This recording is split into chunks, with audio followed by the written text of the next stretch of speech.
What's up, YouTube? It's Eric, a Lions fan. Thanks for clicking on this video. Welcome to another beer review for you guys today. This beer comes to me from Rod J Beer Ventures over at the Rod J Beer Ventures channel.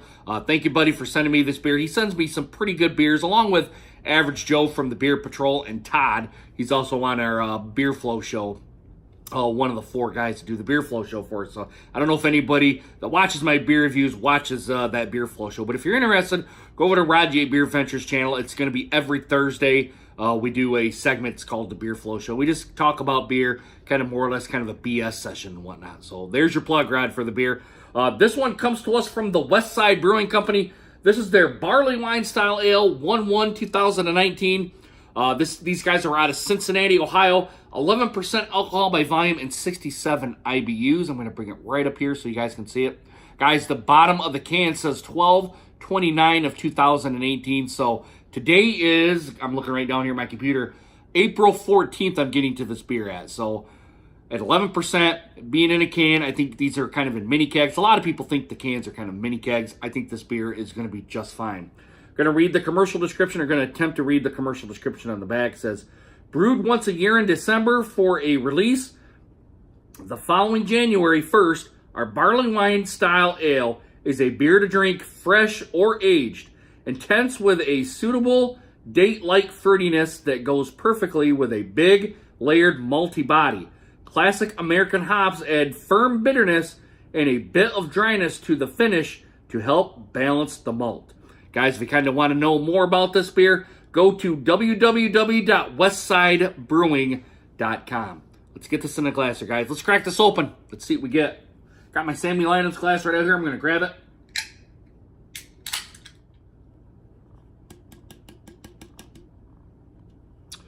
All right, guys. Presentation to me looks to be a little bit like an off-white head. Ooh, I'm smelling some of the malts already. Off-white head, small bubbles on the side, small around the sides. Kind of looks like a soapy style of head.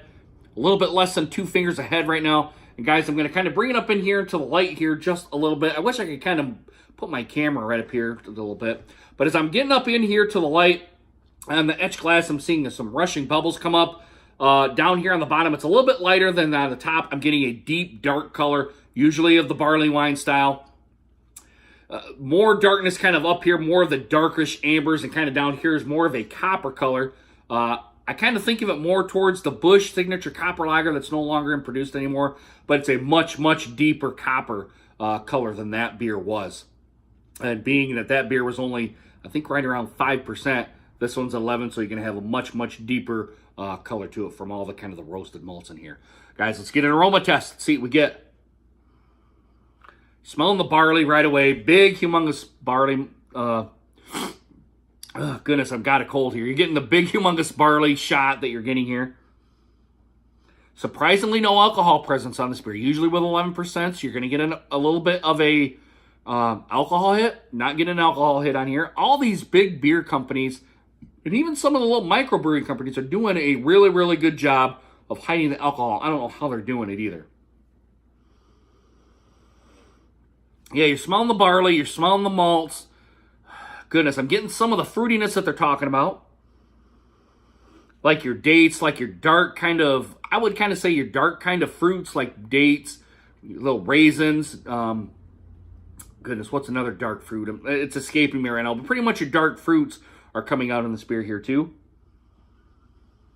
Yeah, that's pretty much it. Maybe as the head kind of goes down a little bit, you're getting some of the alcohol hit, but right now, I'm kind of a little bit congested a little bit, so I'm not really getting all of the aromas that I would think I would get if my sinuses were clear. Let's go ahead and put it that way. So, guys, I'm really wanting to dig into this beer. Let's see what it gets. Bottoms up. Cheers. Thanks, Rod, for sending me this beer. Tastes like your typical barley wine. Getting more malts than I would normally get in a barley wine, but I like malt-forwarded beers anyway, so this is right up my alley.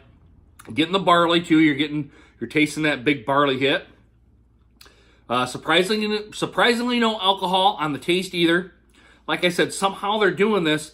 They're hiding that alcohol very, very well. All these beer companies are hiding the alcohol well, except maybe when you get into ice beers and in the malt liquors. That's really the only kind of beer kind of genre that you're getting into that can't really hide that yet. And I think they're maybe getting there. But anyway, kind of going back to this beer. Getting the malts, getting the, you're getting the barley.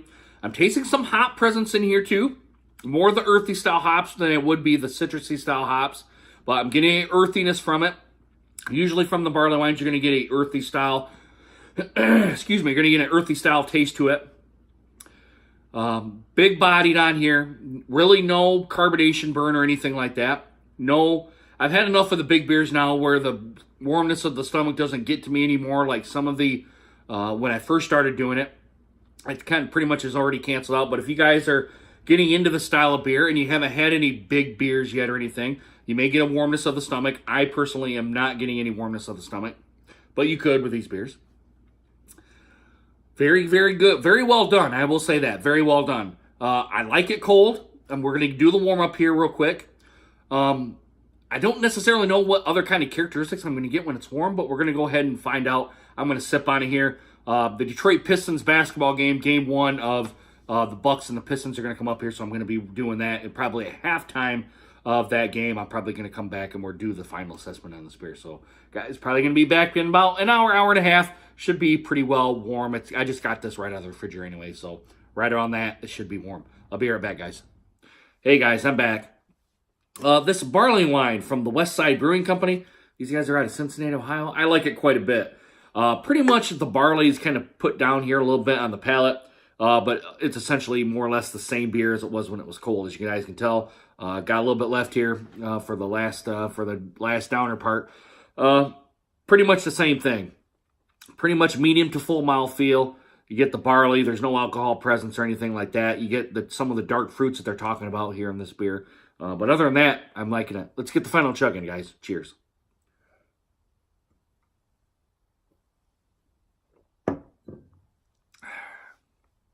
Delicious.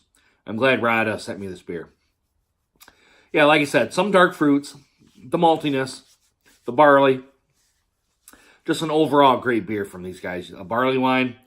This is probably one of the better barley wines that I've had from any brewery that I've had thus far. This one's going to get an A category beer, usually in the upper echelon on the A's. I'm going to give it about 95, that style of an A. If there's really one thing that I'm kind of nitpicking on, it would be, and as usual, I like more maltiness on it. So I'm usually a malt-forward type of guy. But it is pretty malty as the way it is. Maybe just a little bit more malts, make it a little bit more sweeter. And this will be probably almost a perfect beer. So, yeah. But, guys, I'm going to go ahead and leave it there. Let me know what you guys think down in the comments. Please consider hitting that subscribe button and make sure you hit that bell notification so you guys get more videos just like this one. And, guys, if you had too much to drink, please get a designated driver. You guys should know my spiel by now, but if not, I'm going to say it one more time.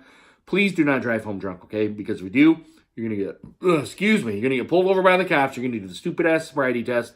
Then you have a free ride to jail, then court fees, and then possible prison time. And then if you hit or kill somebody, you guys are going to be in a slammer for a while. And if you kill yourself, all you've done is hurt your family and friends and put yourself 6 feet under, okay? Just sleep off your buzz and get your car the next day. Get an Uber, taxi, Lyft. Have a driver, have someone from the bar get you right home. Have someone drive you home if you can get that. Let the car just stay there. If it gets impounded, hey, it gets impounded. That's the least of your worries instead of being in a jail cell because you're going to have thousands upon thousands of dollars in court costs, all right, guys? And it's really not anything you want to experience, all right? All right, guys, come back next time. I'm going to take another beer out of the fridge back here. We'll see what it does. All right, guys, I really hope you guys enjoyed this video. Hope to see you guys again soon. Take care, guys.